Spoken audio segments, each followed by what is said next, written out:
조갑제 TV 시청자 여러분 안녕하십니까. 2021년 12월 13일 오전 10시 반입니다. 오늘 배달된 조선일보를 보다가 깜짝 놀랐습니다. 어제 문재인 대통령이 부인과 함께 호주 국빈 방문에 나섰는데 그 기사가 한 줄도 없습니다. 사진도 없습니다. 세상에 이런 일이 있을 수 있느냐 하는 생각이 들어서 혹시 인터넷판에 실리지 않았을까 검색을 했더니 물론 인터넷판에 실려 있는데 초기 화면에는 없습니다. 다른 언론도 아주 작게 다뤘을 것으로 추정이 되는데 한국의 가장 큰 언론사가 철저하게 무시했습니다.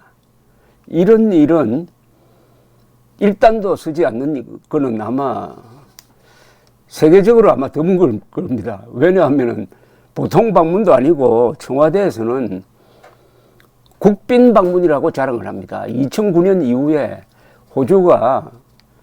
호주에 가는 최초의 국빈 방문이다. 여러 번 강조를 했습니다. 스테이트 비지터다.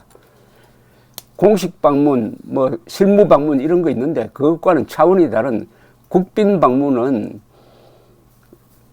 호주의 그러니까 국가 원수가 대한민국의 국가 원수인 대통령을 초청하는 거니까 이거는 국가 대 국가의 가장 수준 높은 정상회담이다.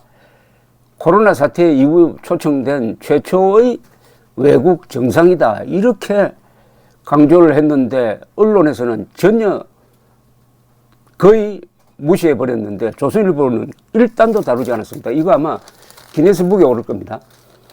자기 나라 대통령이 외국을 국빈 방문하는데 한 줄도 다루지 않았다. 근데 이게 이상하게 보이는 게 아니라 많은 사람들에게는 그게 참 자연스럽게 보일 겁니다.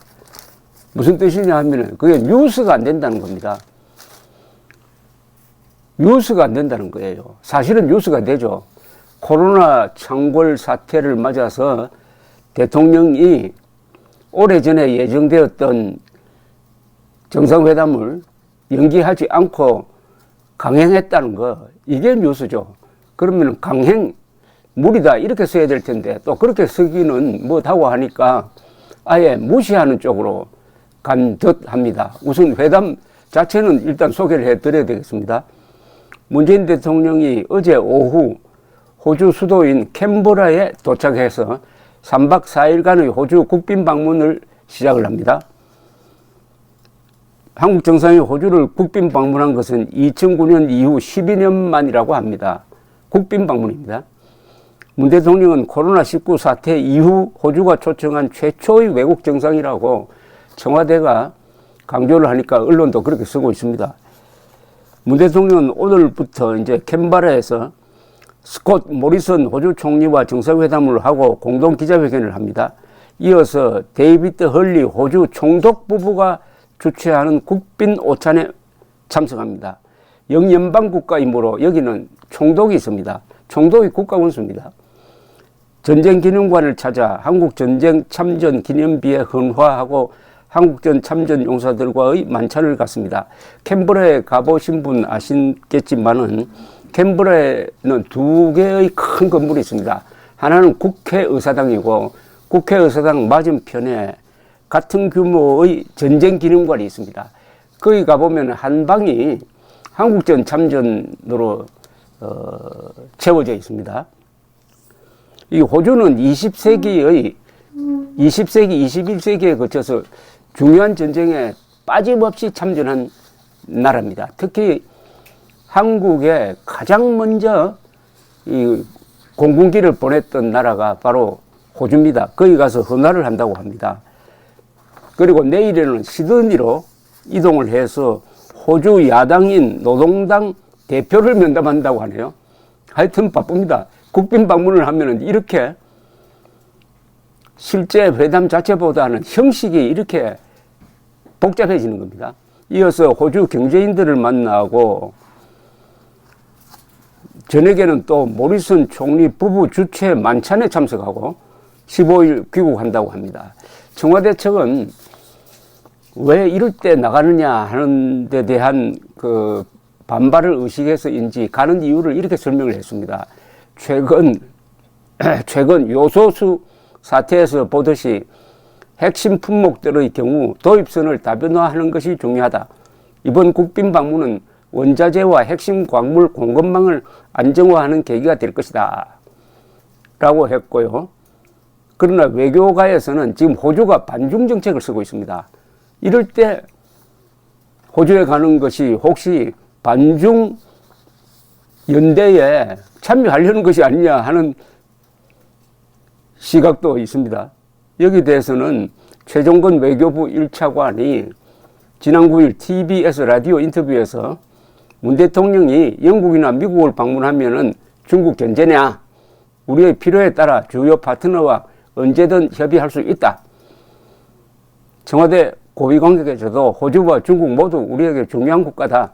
양국과 우호적 관계를 잘 유지하기 위해 다방면의 노력을 기울이고 있다고 말했습니다. 그런데 호주는 또 바이든 행정부가 선포했던 내년 베이징 동계올림픽 외교적 보이콧에 동참을 선언한 나라입니다. 이래저래 중국의 신경을 건드릴 것 같습니다. 타이밍이. 지금 보이콧을 선언한 나라는 영연방 국가입니다. 영국, 캐나다, 호주, 뉴질랜드인데 아마 일본도 동참하지 않을까 보여지는데 아직 우리 정부는 확실한 입장을 정리하지 않고 있습니다. 그 다음에 이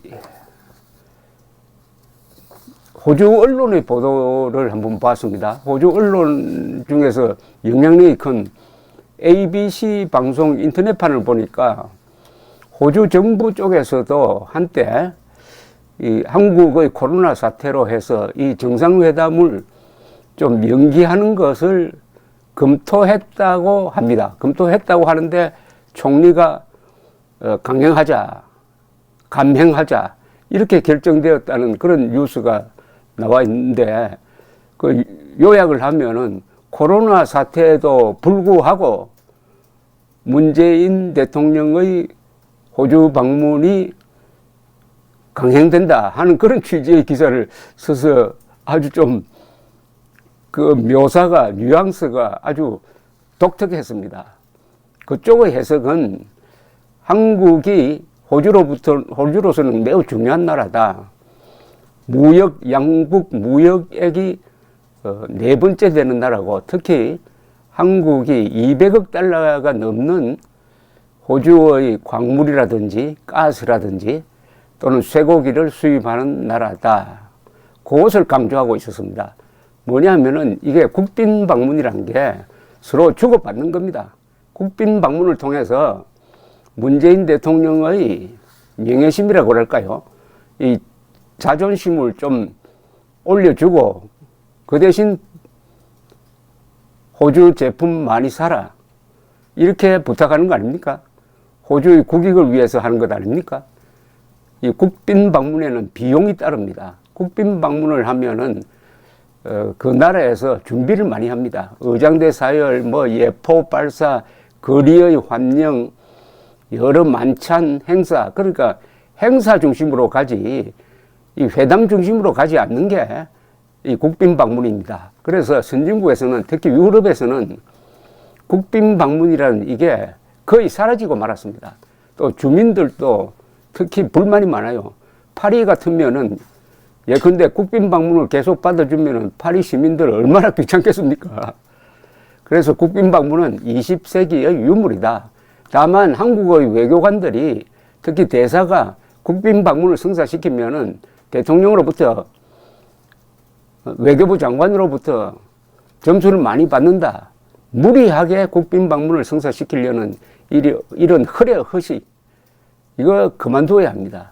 이번에도 청와대가 이 시점에서 조국을 떠나서 호주로 남쪽으로 따뜻한 나라로 날아가는 이유를 들면서 국빈 방문을 강조를 했는데 어쨌든 문재인 대통령이 퇴임하기 전에 마지막 방문은 아니겠지만은 남쪽으로 가는 것은 이게 유일한 거 아니냐 하는 생각이 듭니다. 이걸 통해서 문재인 대통령 리더십의 독특한 면을 봅니다. 현실과 동떨어진, 문재인 대통령만큼 이 현실과 동떨어진 행동을 한 사람은 역대 대통령 중에 아무도 없었습니다. 소통 부족하지만 그 부분에서는 박근혜 대통령보다 훨씬 더 소통이 부족합니다. 기자회견 1년에 한두 번 하고 잘 짜여진 각본으로 진행하는 국민과의 대화, 최근 KBS 국민과의 대화에서는 한 2시간 동안 이야기를 하면서 대장동 사건에 대해서 어느 한 사람도 질문하지 않았습니다. 아니, 질문하지 않도록 한 거죠. 그리고 국가가 위기에 처하면 보이질 않습니다. 자기 편할 때 나와서 국민들에게 자랑하고 싹 들어가 버립니다.